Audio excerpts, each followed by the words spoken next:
राधे राधे, जय श्री कृष्ण। वैदिक ज्योतिष विज्ञान की पाठशाला में आप सभी का स्वागत है और मैं हूं आपके साथ ज्योतिषाचार्य जय सिंह। आज यहाँ पर हम समझेंगे कि पंचम भाव में यदि सूर्य स्थित हो तो उसके क्या परिणाम होते हैं, किस प्रकार का व्यक्तित्व बनाता है। पंचम भाव में यदि शुभ स्थिति में सूर्य है तो किस प्रकार का व्यक्ति का जीवन होगा, और यदि यहाँ पर पीड़ित या निर्बल सूर्य है तो उसके क्या परिणाम होंगे। तो आइए समझते हैं। तो वीडियो के अंत तक बने रहिएगा। अगर कोई प्रश्न होगा, कोई समस्या होगी तो आप कमेंट बॉक्स में लिख सकते हैं। आइए समझते हैं पंचम भाव में सूर्य। सबसे पहले तो हम इस पंचम भाव को समझते हैं एक बार फिर से। पंचम भाव मंत्रों का भाव होता है, बुद्धि का भाव होता है, हमारे विद्या का भाव होता है, हमारी प्रारंभिक शिक्षा और उत्तरकालीन शिक्षा का भाव होता है, हमारे मान सम्मान का भाव भी पंचम भाव होता है, शासक का भाव भी पंचम भाव को माना जाता है।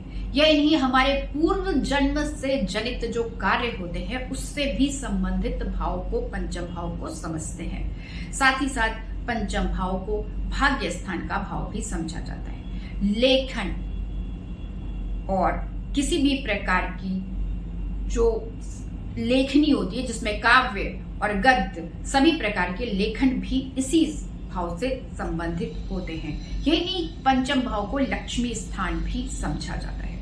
ऐसी स्थिति में जब सूर्य यहाँ पर स्थित होता है तो सूर्य आत्मा का कारक होता है और अग्रेसिव प्लैनेट होता है, पावरफुल प्लैनेट होता है, पावरफुल ग्रह होता है। तो यहाँ आने पर अमूमन ऐसा पाया गया है कि यदि किसी के बच्चे की कुंडली में है तो ऐसा बच्चा या ऐसा जातक अपने मन पसंद शिक्षा को ही ग्रहण करता है। किसी भी प्रकार से उसके ऊपर सामाजिक या अन्य प्रकार के प्रभाव में कोई अन्य पढ़ाई वह नहीं करता है। जब उसे अच्छा लगता है वही पढ़ाई करता है, क्योंकि आत्मा से बुद्धि का सीधे सीधे संबंध हो जाता है। तो जो चीज उसे अच्छी लग रही होती है व्यक्ति को वही कार्य करता है।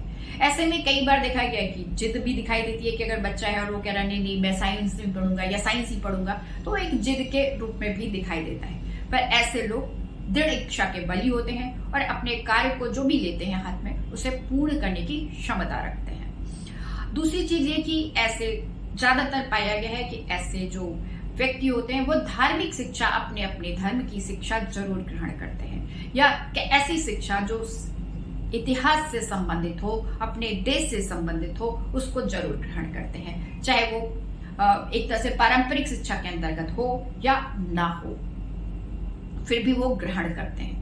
साथ ही साथ यहाँ पर यह भी देखा गया है कि उन्हें बहुत अधिक मान सम्मान भी प्राप्त होता है, मंत्री पद प्राप्त होता है, और कई बार शासकों के कुंडली में भी पंचम भाव में सूर्य पाया जाता है। ऐसे व्यक्ति जीवन पर्यंत शिक्षा से संबंधित कार्य, कुछ ना कुछ लेखन या पढ़ने का कार्य, अध्ययन का कार्य करते रहते हैं। जीवन के लिए एक उद्देश्य के साथ जीवन को जीते हैं। साथ ही साथ ये भी पाया जाता है कि जब पंचम भाव में सूर्य होता है और वो अग्नि तत्व प्रधान होता है तो ऐसी कंडीशन पे पंचम भाव संतान भाव होने पर वहां पर संतान में कमी आ जाती है, परिवार छोटा कर देता है सूर्य जब यहाँ स्थित होता है तो। और साथ ही साथ अगर वह निर्बल होता है तो संतानहीन भी व्यक्ति को बना देता है।